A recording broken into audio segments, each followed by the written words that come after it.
भारत के इतिहास में दिल्ली का कथित शराब घोटाला पहला ऐसा मुकदमा होगा, पहला ऐसा केस होगा जिसमें पिछले 2 सालों से लगातार जांच चल रही है।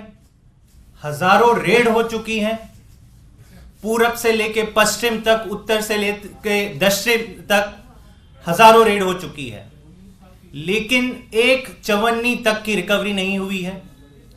कोई एक ठोस सबूत तक अब तक ईडी को नहीं मिला है। फिर भी आप देख रहे हैं कैसे आम आदमी पार्टी के बड़े बड़े नेताओं को लगातार जेल में भेजा जा रहा है, सबूत कोई नहीं है। ये जो ईडी का इन्वेस्टिगेशन चल रहा है पिछले 2 सालों से, उसका एकमात्र आधार है, उसका आधार है कि कुछ लोग जिनको पहले आरोपी बनाया गया था और वो फिर सरकारी गवाह मतलब गवर्नमेंट अप्रूवर्स बन गए थे, उनके स्टेटमेंट्स के आधार पर यह पूरा केस खड़ा हुआ है। मैं वापस दोहरा दूं, ये एकमात्र केस है इतिहास में जिसमें हजारों रेड के बाद कोई ठोस सबूत नहीं, एक चवन्नी की रिकवरी नहीं, लेकिन केवल और केवल सरकारी गवाहों के स्टेटमेंट के आधार पर यह पूरा एक महल बनाया गया है, झूठों का पुलिंदा बनाया गया है। आम आदमी पार्टी ने कुछ बहुत ही रिलायबल सोर्सेस के थ्रू यह जाना है कि यह एकमात्र इंसिडेंट नहीं है। यह एकमात्र इंसिडेंट नहीं है जहां पर ईडी ने विटनेसेस से इंटेरोगेशन तो किया है, गवाहों और विटनेसेस या आरोपियों के साथ कन्फ्रंटेशन तो हुआ है, लेकिन इसका ऑडियो रिकॉर्डिंग नहीं रखा है। मतलब अब यह ईडी ही बता सकता है कि एक केस जिसमें 500 से ज्यादा विटनेसेस, अभी तो गिनती भी हम भूल गए कि कितने लोगों को बुलाया जा चुका है, ऐसे बयान दिए जा रहे हैं जिसमें विटनेसेस बाद में कोर्ट में जाके कह रहे कि नहीं, तो डरा धमकाकर हमसे लिया गया है।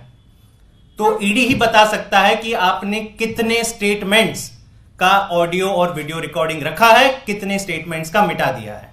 लेकिन यह जो घटना कोर्ट के समक्ष, ये हमारा दावा नहीं है, ये हम नहीं कह रहे हैं, हम कोर्ट में जो चीजें घटी और जो एक अक्यूज कह रहे हैं कि मेरे साथ जो इंटरोगेशन हुआ और फाइनली रिकॉर्डिंग में जो कुछ नहीं और जो स्टेटमेंट था उसमें जमीन आसमान का अंतर है, वो चौंकाने वाला है।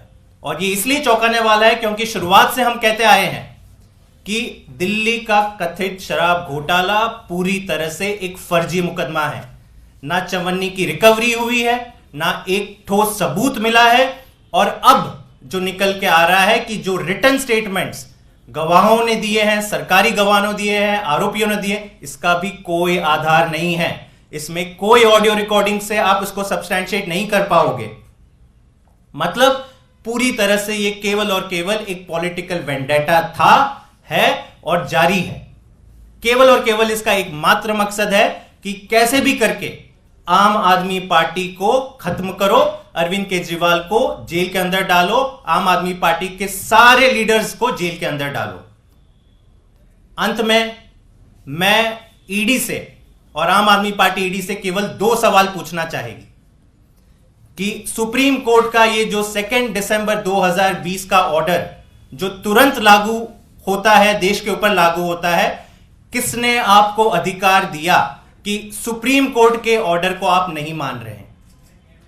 किसके दबाव में आकर आपने यह फैसला किया कि सुप्रीम कोर्ट के 2 दिसंबर 2020 के ऑर्डर को आप नहीं मानोगे?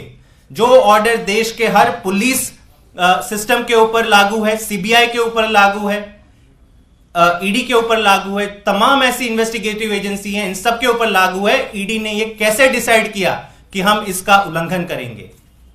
दूसरा, आप खुद बताएं कि आपने इतने सारे ऑडियो रिकॉर्डिंग गायब क्यों किए? किसके कहने पे किए? किसके दबाव पे किए?